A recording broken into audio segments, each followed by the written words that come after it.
What's up, everybody? This week we have a new mystery on our hands. Why? Why do we just see a silhouette when Vagabond has the best technology in the world? Okay, let's begin. On the cover page, we see Vagabond meeting with a Gorosei. So this is the meeting Saint J. Garcia Saturn was talking about in chapter 1073 then. Because he said he only met Vagabond once. By the way, where is that guy? I mean, Jay Garcia. I was getting hyped about seeing a Gorosei in action for the first time in the story. I mean, the most these guys did before was to get up and walk into a different room. And even that led to the revelation of Imu, our alien overlord. Anyway, we begin the chapter with Saka worrying about Pythagoras because of the explosion, or acting worried, depending on if you suspect him or not. It's difficult to judge his emotions when he's wearing that Tron motorcycle helmet on, but I don't think he's hiding anything, because why then call Dragon and tell him that he's afraid of dying and stuff if he's working with the government? Well, the explosions in the lab keep happening and Saka is losing connection with the snails.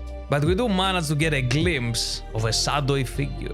Who is this guy? We'll get that later. We then cut to Nami, Usopp and Edison wandering around looking for treasure. I mean, Nami at least. And she finds a contraption that generates jewelry. Diamonds. Now help me understand this. Why is Vagabond bitching about government funds when he can create his own diamonds? Anyway, Nami fills her shopping bag with gems and shit, but she leaves it behind because it's too heavy.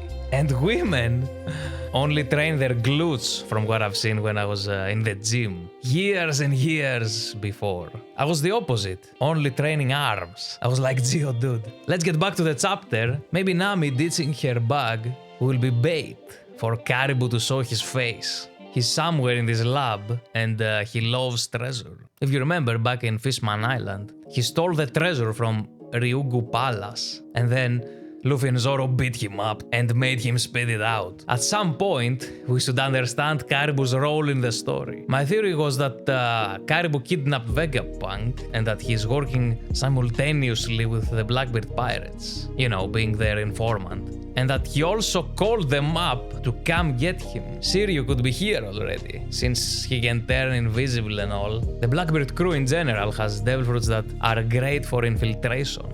Besides Shiryu, they have Katarina Devon, who can transform completely into another person with her Nine-Tailed Fox power. And to top it off, they have Van Ogre, who can teleport, allowing them to get in and out of a place fast. By the way, if Katarina Devon, let's say, transforms into Saint J. Garcia and gives an order to the Seraphim, would they follow that order? I would assume so. If the Seraphim obey an individual based on their appearance, which is probably the case, since they said you can't command them through a Den Musi, then they are prone to deception. Back to Egghead, we see Atlas with a new face. I mean, the same face, but fresh. And she's saying, you can have any face or body you want. That's the future. Nami said a similar thing before about the jewels. And it could be important because whatever invention we see here on Egghead was likely already invented by the ancient kingdom itself. Like the man-made organoids that Robin notices. I like that Robin is the one to mention them because she can also grow her body parts with her devil fruit. So Vagabond / the ancient kingdom found a way to create organs, jewels, and change their appearance however they want. Every little bit of information we can get about the past helps, you know, to theorize about the Void Century and stuff. Luffy meets with Saka in the control room and half the cameras are out. Saka says, there's someone else in the lab. Isn't it Caribou? The rest of the Straw Hats split up and search for Vagabond too. We just got all together last chapter. And now this again. Sanji, Jinbei and Stussy are on the weapons floor. Usopp and Frankie are with York and Lilith. Lilith is holding a bubble gun, which doesn't sound threatening, but as we saw with Kuma Pacifista Mark III last chapter, these bubbles can deflect anything. Like Kuma's actual devil fruit. Surely there's a connection there. We see the aftermath of the explosion near the Usopp group Don't worry about Pythagoras, he's fine. But York, on the other hand, gets petrified by Hancock's Seraphim. Hancock then blows the rest of the guys away, even though she just received an order to stop from Lilith. Interesting. Back to Zorro and Luffy, who encounter Seraphim Kuma and Mihawk. The Seraphim are also gunning for CP0 for some reason, and Zorro, being the honorable guy that he is, protects them, since they are cuffed and can't protect themselves. So this is the growth of Zorro as a character, because back in Alabasta, when Smoker was drowning, Zorro said to Luffy, let him die, he's our enemy, but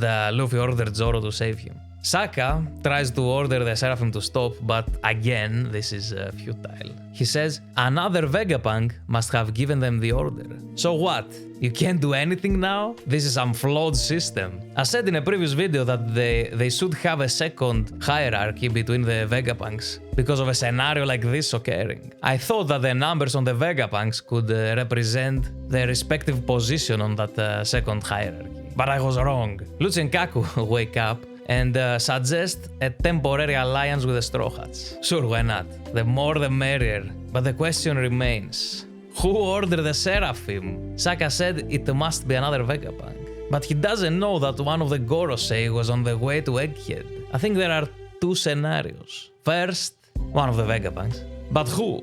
The original Vegapunk is suspiciously missing, and the change in the Seraphim behavior coincided with his disappearance. Imagine someone like Caribou snatches Vegapunk and tells him, hey, how about you order these Seraphim guys to turn against the other people on the island as a diversion, so I can kidnap you? Wait, but then wouldn't he just order them to attack Caribou? But then again, we saw all the other Vegapunks in this chapter, and they seem innocent, especially Saka and Lilith, because they ordered the Seraphim to stop, and they disobeyed them. And Lilith was the main suspect, since he was suspiciously missing in the previous chapter. Zorro also had said before that she can't be trusted, and she's, you know. Evil. By the way, have you noticed that all the bad aspects of Vegapunk are portrayed by women? Lilith evil, York greed, and Atlas violence. What are you trying to tell us, Oda? Okay, maybe it is a Vegapunk, but it doesn't have to be. What about the Gorosei that are even higher in the command chain? This is the second scenario. Can this be connected to Saturn?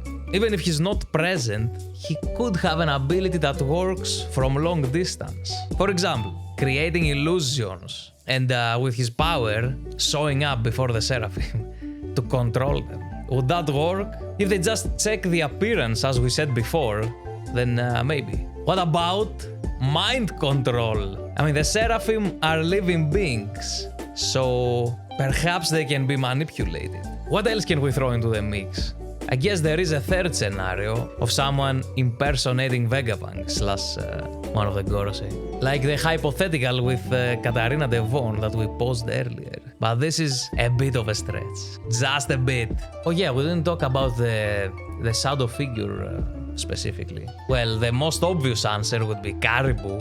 He has to do something at some point. I guess it could also just be a Seraphim, but come on. Now, after that, anyone else would be less likely because of the whole Frontier Dome laser thing that prevents anyone from entering or leaving. But there was that moment when it was deactivated, and we still don't know by whom. By whom? And as I said before, that must have been Caribou. Let me sneak in a quick theory that popped to my head just now. And it's going against everything I said before. What if the Seraphim acted on their own? What if they became self-aware and want to take matters into their own hands? To take control of their lives? What if this is Oda's message? What if this is Oda's warning message about artificial intelligence getting out of hand?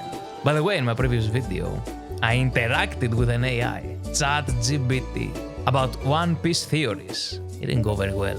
Lilith did say in the beginning of the arc that it is impossible to control the urges of living creatures. She said that about the Mechas arc and called it a failure. Maybe an error in programming. Foreshadowing? Maybe Vegapunk shouldn't play with DNA, creating new life forms, especially ones that are described as the strongest in history. I don't know, maybe I shouldn't include this. Well, either way, this is the end. So thanks for watching, and see ya.